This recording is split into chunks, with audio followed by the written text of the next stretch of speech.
Mes parents ont profité de ma confiance et m'ont volé 40 000 $. Ils voulaient contrôler ma vie, alors je les ai tous exposés devant la justice. Je travaillais dans un steakhouse huppé du centre-ville, un endroit où les riches venaient exhiber leur ego. Mais cette famille, qui venait chaque samedi soir, me mettait mal à l'aise d'une façon que je n'arrivais pas à expliquer. Les parents étaient des snobs sortis tout droit d'un manuel, tenue de marque, le père avec ses cheveux gominés façon fond spéculatif, la mère agrippant son sac Birkin comme s'il contenait des codes nucléaires. Ils avaient 2 filles métisses, qui ne pouvaient pas être plus différentes l'une de l'autre. Sophia avait la peau claire et de jolies boucles que la mère arrangeait constamment pour les photos. Alia, elle, avait la peau presque aussi foncée que la mienne, avec de magnifiques cheveux noirs, que la mère ignorait complètement. Voilà ce qui m'a interpellée. Chaque samedi, Alia arrivait les bras chargés de cadeaux. Et pas n'importe quoi. Des foulards Hermès pour sa mère. Ces fameuses bouteilles de whisky japonais à 300 $ pour son père. Des baskets en édition limitée pour Sophia. Et comment la remerciait-il ? Il ne le faisait pas. La mère jetait à peine un œil au foulard avant de le poser sur le côté. Le père grognait. Sophia murmurait un « merci » sans décrocher les yeux de son téléphone. Le rituel pour s'asseoir me donnait envie de hurler. Il faisait déplacer Alia 4 ou 5 fois parce qu'elle bloquait la lumière pour Sophia ou gâchait l'angle de la photo. Une fois, la mère lui a carrément dit « Va t'asseoir là-bas, chérie. La lumière d'en haut te rend toute cendrée. » Alia souriait et obéissait. Mais le plus tordu dans tout ça ? C'est qu'Alia les aimait sincèrement. Quand ils arrivaient, son visage s'illuminait. Elle se levait en courant pour les serrer dans ses bras comme s'ils revenaient d'un champ de bataille. Il lui tapait vaguement l'épaule, comme si c'était un chien qu'on tolère. J'ai commencé à remarquer autre chose aussi. Quand Sophia voulait un dessert, les parents le commandaient sans hésiter. Mais un jour, Alia a demandé si elle pouvait prendre un éclair, et sa mère a commencé à lui pincer l'avant-bras. Je pense vraiment que tu n'as pas besoin de ça. J'ai regardé Sophia, espérant qu'elle dirait quelque chose pour défendre sa sœur, mais elle n'a rien fait. Et là, j'ai compris pourquoi. Parce qu'en observant davantage, j'ai remarqué que les mains de Sophia tremblaient quand sa mère parlait. Qu'elle sursautait quand son père haussait le ton. Elle avait peur. Puis est arrivé le soir qui a tout changé, le 17 février. Je savais que c'était l'anniversaire d'Alia parce qu'elle l'avait mentionné à l'hôtesse en entrant. C'était ma chance d'intervenir. Alors, quand la famille a terminé son repas, je suis arrivée avec un énorme soufflé au chocolat avec des cierges magiques. Je l'ai posé juste devant Alia et toute l'équipe de service s'est mise à chanter à plein poumon. À ma grande surprise, la famille a chanté aussi, jusqu'à la partie de la chanson où on dit le prénom. Et au lieu de dire Alia, ils ont dit Sophia. Et quand est venu le moment de souffler les bougies, ils ont déplacé le gâteau pour le poser devant Sophia. Pour notre magnifique princesse, a annoncé la mère à tout le restaurant. Ils ont commandé du Dom Pérignon, 3 verres. J'ai commencé à vraiment faire attention après ça. Alia dépensait au moins 3 cents $ chaque samedi, soit plus de 8 000 $ sur les mois que j'ai comptés. Elle avait mentionné avoir payé le voyage de printemps de Sophia à Cabo, l'abonnement de golf de son père, les soins spa de sa mère. Toujours souriante. Toujours reconnaissante qu'il soit venu. Le point de rupture est arrivé en mai.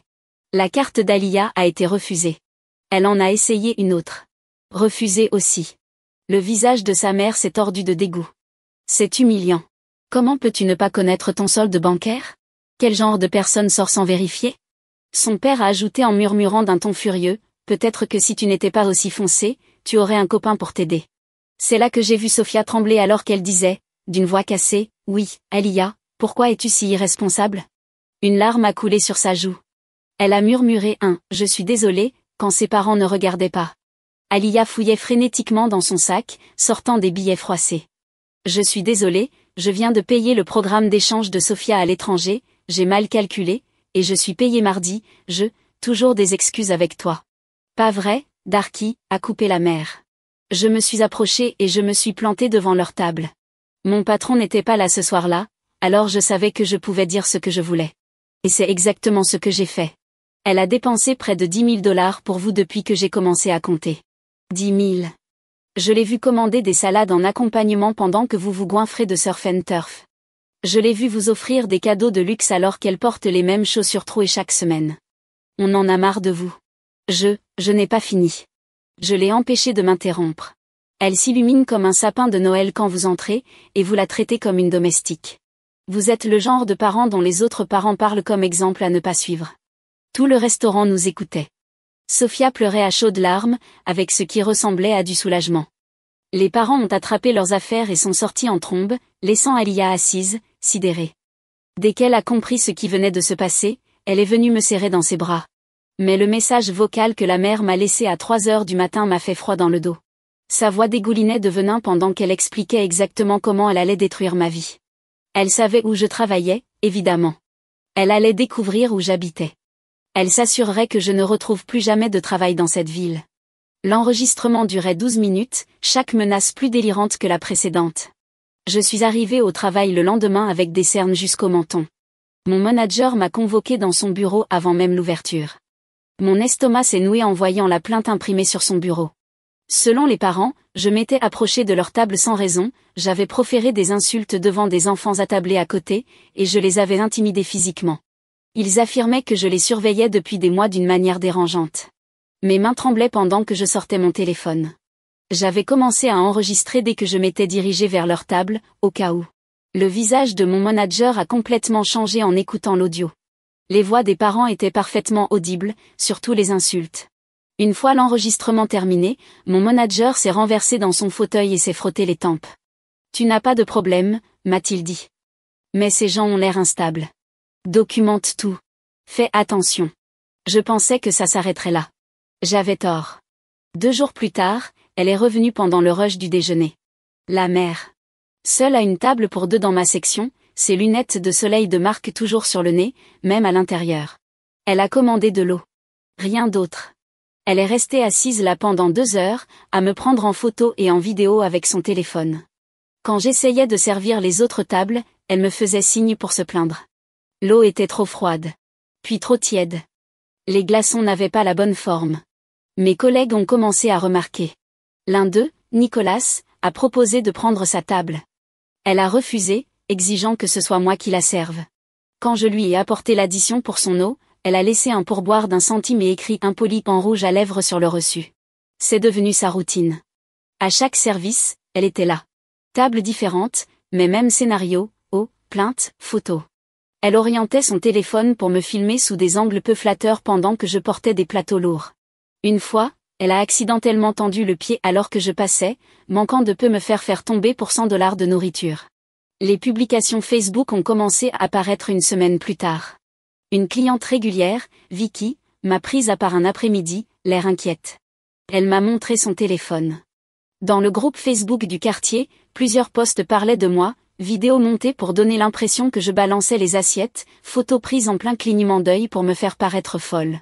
Les légendes disaient que je m'en prenais aux familles, que j'étais colérique, que la direction refusait de me renvoyer à cause de quotas. Les commentaires étaient violents. Des gens qui ne m'avaient jamais rencontré appelaient au boycott. Quelqu'un disait m'avoir vu crier sur des enfants. Un autre affirmait que je volais les pourboires de mes collègues. Que des mensonges, mais les dégâts se propageaient. 2 autres habitués m'ont confronté cette semaine-là. Un couple âgé qui venait depuis des années a soudain demandé à être servi par quelqu'un d'autre. Quand j'ai demandé si tout allait bien, la femme a chuchoté qu'ils avaient vu des choses inquiétantes sur moi en ligne. Je documentais tout, mais j'avais l'impression d'écoper un bateau qui coule avec une petite cuillère.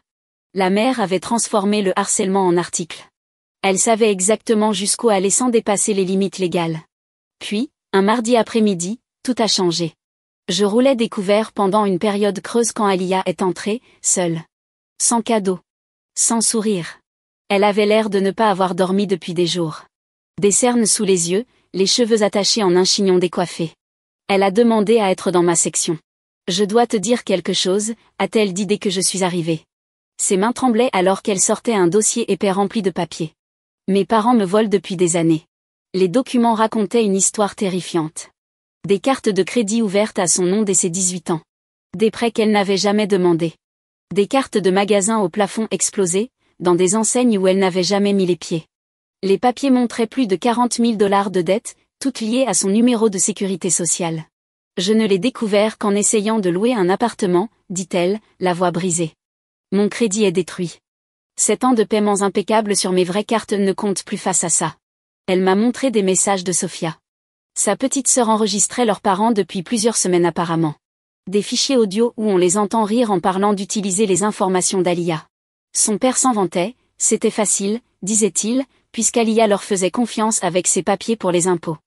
Sophia a fait semblant d'être de leur côté, expliqua Alia.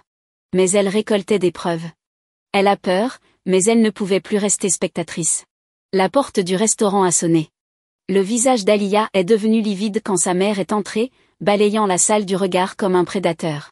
Quand elle l'a repéré, son visage s'est tordu de rage. « Te voilà !» hurla-t-elle en s'approchant. « Comment oses-tu abandonner ta famille après tout ce qu'on a fait pour toi ?» Les autres clients se sont retournés. Je me suis interposée, mais la mère m'a poussée pour passer. « Tu racontes des mensonges sur nous, tu essaies de retourner Sophia contre nous. Espèce d'ingrate !» Elle s'est arrêtée juste avant de proférer une insulte raciale, se rappelant qu'on était en public. « Tu voles l'entreprise familiale. Voilà pourquoi t'as plus un sou. »« Je ne travaille pas pour l'entreprise familiale, » a répondu Alia calmement. « Je ne l'ai jamais fait. Parce que tu es trop incompétente, et que je suis trop moche pour être le visage de quoi que ce soit, hein ? Mon manager est arrivé, alerté par le bruit. Il a demandé à la mère de partir. Elle s'est retournée contre lui, puis contre moi, puis à nouveau contre Alia. Pendant que la sécurité l'escortait dehors, elle hurlait qu'Alia allait le regretter. Après mon service, j'ai trouvé ma voiture avec une longue rayure faite à la clé, du phare avant jusqu'à l'arrière. Les caméras de sécurité montraient clairement la mère en train de le faire, le visage déformé par la satisfaction. 2000 $ de dégâts sur ma Honda vieille de 5 ans. Quand j'ai porté plainte, les choses ont empiré. Les parents étaient prêts. Ils avaient capturé des captures d'écran de mes réseaux sociaux, de vieux posts inoffensifs, et créé un récit comme quoi j'étais obsédée par leur famille. Ils affirmaient que je manipulais Alia, que je cherchais à les extorquer. Sans les vidéos de sécurité, ça aurait pu marcher. Et c'est là qu'est entrée en scène tante Lorraine. Alia a reçu un appel d'un numéro inconnu. Lorraine, coupée de la famille depuis 20 ans, avait été contactée par Sophia via les réseaux sociaux, en désespoir de cause. Ce que Lorraine nous a révélé a tout éclairé. Ils m'ont fait la même chose, a-t-elle dit lorsqu'on s'est rencontrés dans un café près du restaurant. Elle avait des cartons entiers de documents. Tout avait commencé quand elle avait eu 18 ans. Ouverture de carte de crédit, emprunt. Quand elle avait confronté ses parents, ils avaient convaincu toute la famille qu'elle était droguée et qu'elle essayait de leur voler de l'argent. Les schémas étaient identiques. Le gaslighting, les abus financiers, la destruction de réputation. Lorraine avait tout conservé, persuadée que ça servirait un jour. Relevés bancaires prouvant la fraude, lettres de créanciers, même des enregistrements d'anciens répondeurs où sa sœur la menaçait. J'ai reconstruit ma vie, dit Lorraine en serrant la main d'Alia. J'ai perdu ma famille, mais j'ai retrouvé ma liberté. Toi aussi, tu le peux. Nous avons passé la semaine suivante à constituer notre dossier. Alia a déposé des plaintes pour fraude auprès de chaque société de carte de crédit. Lorraine lui a fourni des documents montrant les mêmes schémas d'abus. J'ai contribué avec mes enregistrements et les images de la vidéosurveillance, mais la véritable héroïne, c'était Sophia. Malgré sa peur, elle a continué à enregistrer. Quand ses parents ont tenté de la soudoyer avec une voiture neuve pour qu'elle mente et dise qu'Alia avait volé, elle a filmé. Quand ils l'ont menacée de la couper totalement, de la jeter dehors si elle ne rentrait pas dans le rang, elle a aussi enregistré. Je n'en peux plus, a dit Sophia à Alia pendant une réunion secrète dans mon appartement. Te regarder te faire détruire pendant que je restais silencieuse. Je suis désolée. Les deux sœurs ont pleuré ensemble pendant 1 heure. Le père a tenté un dernier coup. Il a appelé Alia en prétendant vouloir faire amende honorable. Il lui a dit qu'il allait lui signer la maison, faire d'elle l'unique bénéficiaire de tous leurs biens. Il suffisait qu'elle abandonne les plaintes pour fraude et qu'elle rentre à la maison. Alia a failli y croire. Le besoin d'amour parental était profondément ancré. Mais Lorraine nous avait appris à tout vérifier. Une simple recherche dans les registres a révélé la vérité, la maison était en voie de saisie. Il l'avait hypothéquée pour rembourser des dettes de jeu. Il n'y avait rien à léguer, si ce n'est des dettes. La confrontation finale a eu lieu 3 semaines après le premier message vocal. La mère est arrivée pendant le rush du vendredi soir, plus instable que jamais. Elle avait bu. Elle est entrée en titubant, renversant des tables, hurlant à propos d'enfants ingrats et de complots. Quand elle m'a vue, elle a foncé sur moi. J'ai à peine eu le temps de reculer qu'elle m'a frappé avec son sac à main. La boucle en métal m'a déchiré la manche de mon uniforme. D'autres serveurs sont intervenus. Nicolas et un autre, Ben, ont réussi à la maîtriser pendant que les clients appelaient la police. « Tu as tout gâché !» a-t-elle hurlé pendant que les policiers l'emmenaient. Elle était à nous. Elle nous appartenait. Cette agression a enfin permis aux autorités de creuser plus loin. Les preuves de fraude rassemblées par Alia prenaient une nouvelle ampleur.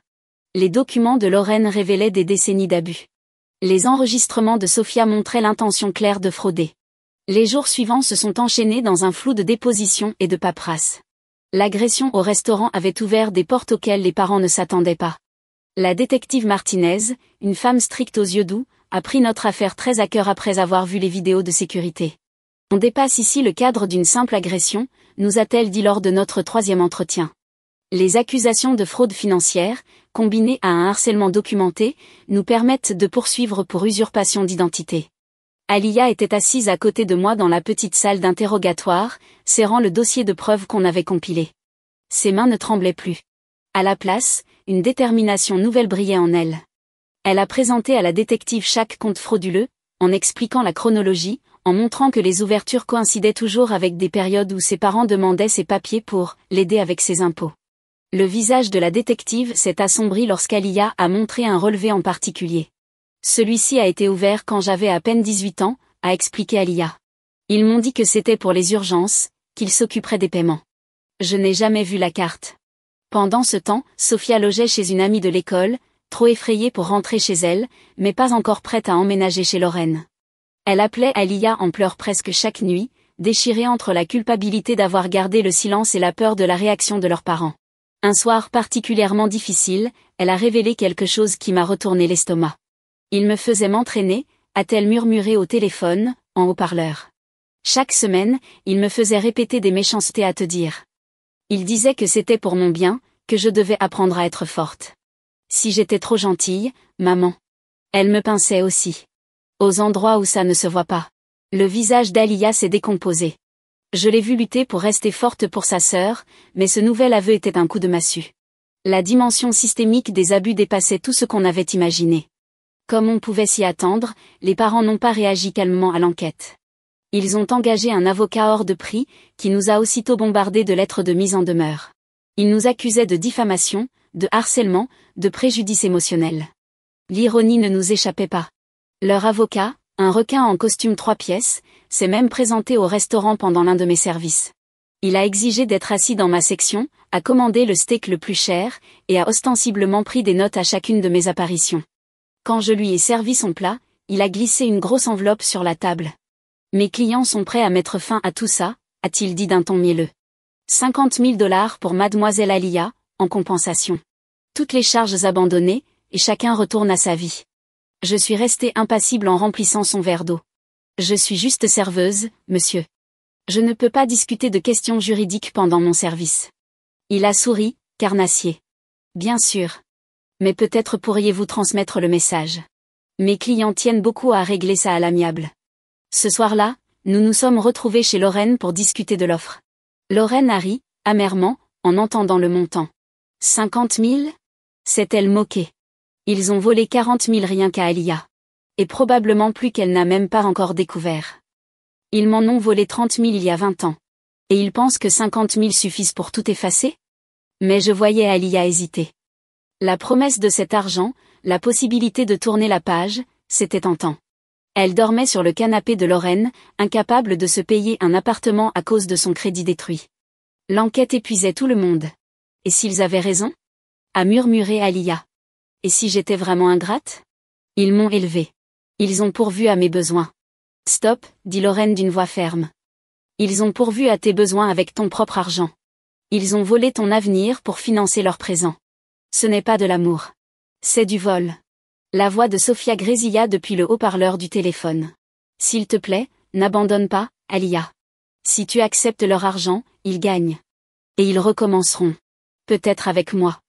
Quand j'aurai 18 ans. C'en était trop. Alia redressa les épaules et secoua la tête. Aucun accord. Le refus de l'accord a déclenché une escalade à laquelle personne ne s'attendait. Le lendemain matin, Alia s'est réveillée pour découvrir que les pneus de sa voiture avaient été lacérés. Les caméras de sécurité de l'immeuble de Lorraine étaient, comme par hasard, en panne cette nuit-là. Puis vinrent les appels à son employeur. Alia travaillait comme graphiste pour une petite agence de marketing. Son patron l'a convoquée dans son bureau, l'air profondément mal à l'aise. « Je reçois des appels, lui a-t-il dit. Ta mère prétend que tu voles dans l'entreprise, que tu as des antécédents de vol. » Le visage d'Alia s'est vidé de son sang. C'est faux. Elle ment. Je peux expliquer. Son patron a levé une main. Je sais. Ces appels étaient tellement délirants que j'ai bien compris qu'il y avait autre chose derrière. Mais Aliya, cela affecte notre entreprise. Des clients reçoivent aussi ces appels. Les parents avaient mis la main sur la liste des clients de la société et les appelaient un par un pour répandre des mensonges sur le passé criminel d'Aliya. 2 clients avaient déjà menacé de rompre leur contrat. Ce jour-là, Aliya a été placée en congé sans solde jusqu'à ce que la situation se clarifie. Elle s'est assise dans ma section pendant le service du soir, fixant son verre d'eau, les yeux vides. Ils vont gagner, a-t-elle murmuré. Ils gagnent toujours. Non, ai-je dit fermement. Ils sont désespérés. Cette campagne de terre brûlée? C'est parce qu'ils ont peur. Et j'avais raison. La détective a appelé le lendemain avec une nouvelle importante. L'expert comptable qui examinait les cas de fraude avait découvert quelque chose de majeur. Les parents n'avaient pas seulement volé Aliya et Lorraine. Il y avait 3 autres victimes, toutes des jeunes femmes que la famille avait adoptées de manière informelle au fil des années. Toutes métisses, toutes à la peau plus foncée, toutes exploitées financièrement puis rejetées quand elles avaient osé se rebeller. Nous construisons une affaire pour réseau de prédation, a expliqué la détective Martinez. Ce n'est plus juste de la fraude. C'est un schéma organisé ciblant de jeunes femmes vulnérables. L'une des victimes, Denise, a accepté de nous rencontrer. Elle avait la trentaine désormais, infirmière accomplie, ayant reconstruit sa vie après avoir échappé à l'influence de la famille. Son histoire était sinistrement familière. Ils m'ont trouvée dans un foyer, a raconté Denise. J'avais 17 ans, sur le point d'être livrée à moi-même. Il semblait être un miracle. Une vraie famille qui voulait m'aider. Ils m'ont même aidé à entrer à l'université. Sa voix s'est durcie. Puis les factures ont commencé à arriver. Des cartes de crédit que je n'avais jamais vues. Des prêts pour des voitures que je n'avais jamais conduites. Quand je les ai confrontés, ils m'ont traité de cas social ingrat et m'ont mise dehors. J'ai été sans abri pendant 6 mois. Denise avait mis des années à reconstruire sa vie et son crédit. Elle avait gardé des preuves, dans l'espoir qu'un jour justice serait faite. Et ce jour était enfin arrivé. L'avocat des parents a demandé un autre rendez-vous. Cette fois, l'offre était différente. Ils acceptaient de rembourser intégralement toutes les victimes, de signer un accord de plaidoyer leur évitant la prison en échange d'une mise à l'épreuve et d'ordonnance de non-contact. Ils ont peur de la prison, a expliqué la détective. Les criminels en col blanc, c'est souvent le cas. Mais c'est votre décision. Nous avons longuement débattu. Une part de moi voulait les voir derrière les barreaux, pour qu'ils subissent enfin de vraies conséquences. Mais Aliya et les autres victimes avaient une autre priorité. Je veux juste récupérer mon argent, a dit Aliya. Et passer à autre chose. S'ils vont en prison, on ne verra peut-être jamais la couleur des remboursements. Sophia, de plus en plus forte chaque jour, était d'accord. Je veux qu'ils sortent de nos vies. Prison ou pas, je ne veux plus jamais les revoir. Lorraine acquiesça. L'argent compte. Ces filles doivent reconstruire leur avenir. Prenons l'accord, mais blindons-le. Les négociations ont pris une semaine de plus. Durant ce temps, le harcèlement continuait, mais paraissait de plus en plus désespéré. La mère est revenue hurler dans le parking de l'immeuble de Lorraine, jusqu'à ce que les voisins appellent la police. Le père a tenté d'accéder à l'ordinateur professionnel d'Aliya à distance, ignorant que le service informatique surveillait toute l'activité. Chaque incident a été consigné, ajouté au dossier déjà massif. Les parents creusaient eux-mêmes leur propre tombe à chaque geste. Enfin, l'accord a été signé. 3 ans de mise à l'épreuve, remboursement intégral des victimes, thérapie obligatoire, et ordonnance de non-contact incluant toute future victime potentielle. Ils devraient rembourser chaque centime volé, avec intérêt. Le jour de la signature était irréel. Nous étions dans une salle de réunion du bureau du procureur, Aliya et les autres victimes d'un côté, les parents et leur avocat de l'autre. Les parents semblaient rétrécis, presque minuscules. Leurs vêtements de luxe ne cachaient plus leur défaite. La mère lançait des regards venimeux à Aliya, mais elle n'avait plus le droit de parler. L'ordonnance de non-contact était déjà en vigueur. Le père a signé les papiers avec des mains tremblantes, le visage crispé de rage contenue. Quand tout fut terminé, quand les parents furent emmenés pour le traitement administratif de leur probation, Aliya s'est effondrée dans mes bras. C'est vraiment fini, sanglotait-elle. C'est enfin fini. Mais il restait encore du travail à faire. Aliya devait reconstruire son crédit. Régler sa situation professionnelle. Et surtout, elle et Sophia devaient apprendre à devenir des sœurs sans l'influence toxique de leurs parents. Sophia a emménagé officiellement chez Lorraine. Elle avait besoin de la stabilité de quelqu'un qui comprenait la dynamique familiale. Elle a commencé une thérapie, travaillant sur des années de culpabilité liées aux souffrances infligées à sa sœur. Elle en souffrait énormément, mais Alia faisait preuve de patience. Tu étais une enfant, lui rappelait-elle lors de leur rendez-vous café hebdomadaire. Ils t'ont manipulé, tout comme ils m'ont manipulé. On est toutes les deux des victimes ici. Peu à peu, les sœurs ont construit une vraie relation. Sans leurs parents pour les opposer, elles ont découvert qu'elles s'aimaient sincèrement. Sophia était drôle, créative, avec un esprit vif longtemps étouffé. Alia était douce, patiente, avec une force intérieure qui impressionnait tous ceux qui connaissaient son histoire. Mon restaurant est devenu leur refuge. Chaque samedi, elles venaient ensemble. Plus de cadeaux, plus de mise en scène. Juste deux sœurs partageant un repas. Lorraine les rejoignait souvent. Les trois femmes formaient une nouvelle famille. Les autres victimes restaient en contact aussi. Denise était devenue une sorte de mentor, leur montrant comment rebâtir un crédit, poser des limites. Les deux autres femmes, Maria et Jasmine, partageaient ressources et soutien. Ce qui avait commencé comme un groupe de victimes isolées était devenu un réseau de survivantes. 3 mois après l'accord, Alia a retrouvé son emploi. Son patron, impressionné par la façon dont elle avait géré la situation, lui a proposé une promotion au poste de designer en chef. Grâce au premier remboursement, elle a enfin pu louer son propre appartement. « Je veux que tu viennes voir », m'a dit Alia un après-midi, débordante d'enthousiasme. « C'est petit, mais c'est à moi. Vraiment à moi. » L'appartement était effectivement petit, un studio dans un vieil immeuble, mais Alia l'avait décoré avec ses propres œuvres d'art, créant un espace vibrant et accueillant. Pour la première fois de sa vie, elle avait un chez-soi, un vrai, rien qu'à elle. Sophia a commencé l'université cet automne-là. Elle vivait en résidence étudiante, mais passait ses week-ends chez Lorraine. Elle étudiait le travail social, inspirée par sa propre histoire pour aider d'autres jeunes coincés dans des situations familiales toxiques. « Je veux être la personne dont j'aurais eu besoin quand j'étais plus jeune », expliquait-elle pendant l'un de nos dîners du samedi. Quelqu'un qui voit les signes et qui n'a pas peur de parler. Le restaurant a d'ailleurs mis en place de nouvelles politiques à la suite de notre histoire. Le personnel a été formé à reconnaître les signes de maltraitance et de harcèlement. Les caméras de sécurité ont été améliorées.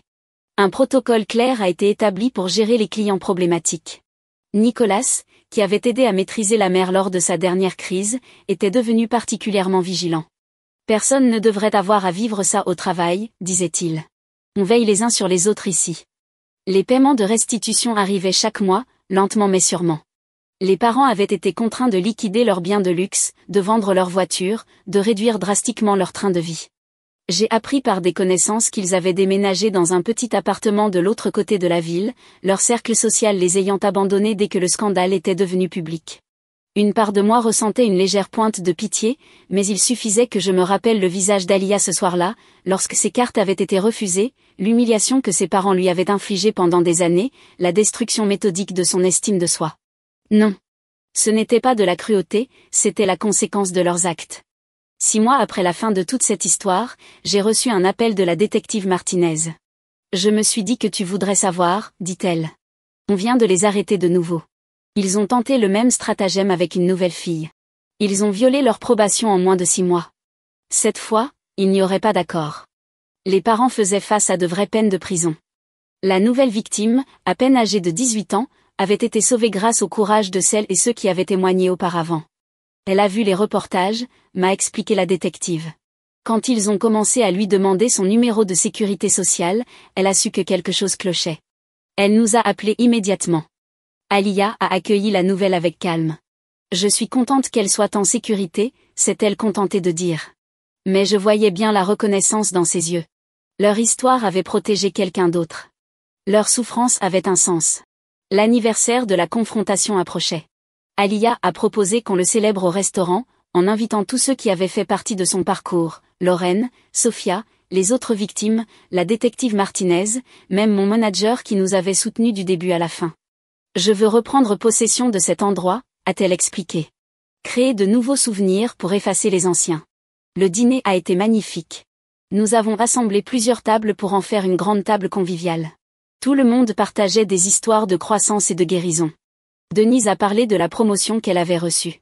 Maria était fiancée, planifiait un mariage avec l'assurance que sa famille choisie serait bien présente. Quand le dessert est arrivé, j'ai pris soin d'apporter un autre soufflé au chocolat, cette fois avec des cierges magiques.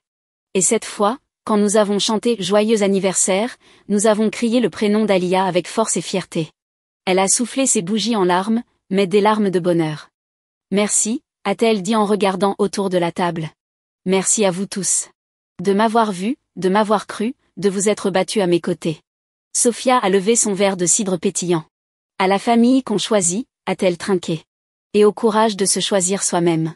Nous avons tous levé nos verres, la lumière chaleureuse du restaurant jetant une lueur dorée sur notre famille recomposée.